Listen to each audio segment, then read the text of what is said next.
Асынып калган кызды видеого тартып, аны таркаткан милиционерге чара көрүлөт. Бишкек шаарында жаш кыз өз өмүрүнө кол салганына күбө болуп, дене табылган учурдагы окуяны видео тасмага тартып алган милиция кызматкери аны WhatsApp аркылуу тараткан. Шаардык ички иштер башкармалыгынын маалыматы боюнча, 1-май райондук ички иштер бөлүмүнүн жетекчилиги кызматкерлердин арасында дисциплина бузулуп, укук жана эмдик актылар аткарылбаганын аныктаган.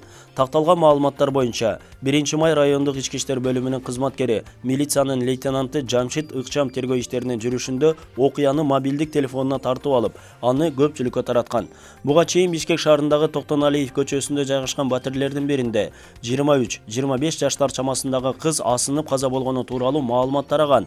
Айрым маалыматтар боюнча, анын денеси 10 күндөй асылып турган деп болжолдонууда.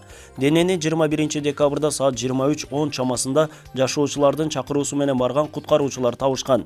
Дене милиция кызматкерлерине берилип, тактоо иштери улантылууда. Кыздын денеси табылган учурдагы видео тасманы тараткан милиция кызматкеринин үстүнөн учурда кызматтык териштирүү иштери жүрүп жатат. Булак турмуш KG. Туркияда эс алып жүрүп, тыйындары түгөнгөндө түнкү көпөлөккө айланган биздин кыздар 21 декабрда Туркиянын Бодрум районунун Мугла шаарында сойкулук менен алектенген кыргызстандык кыз кармалды. Бул тууралуу xeberler.com маалымдады. Маалыматка караганда, укук коргоо органдарынын атайын операциясынын жүрүшүндө жергиликтүү мейманканадан 3 кыз кармалган.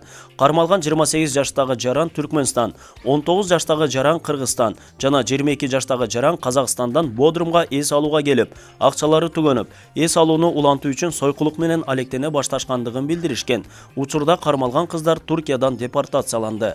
Булак Назар Ньюс.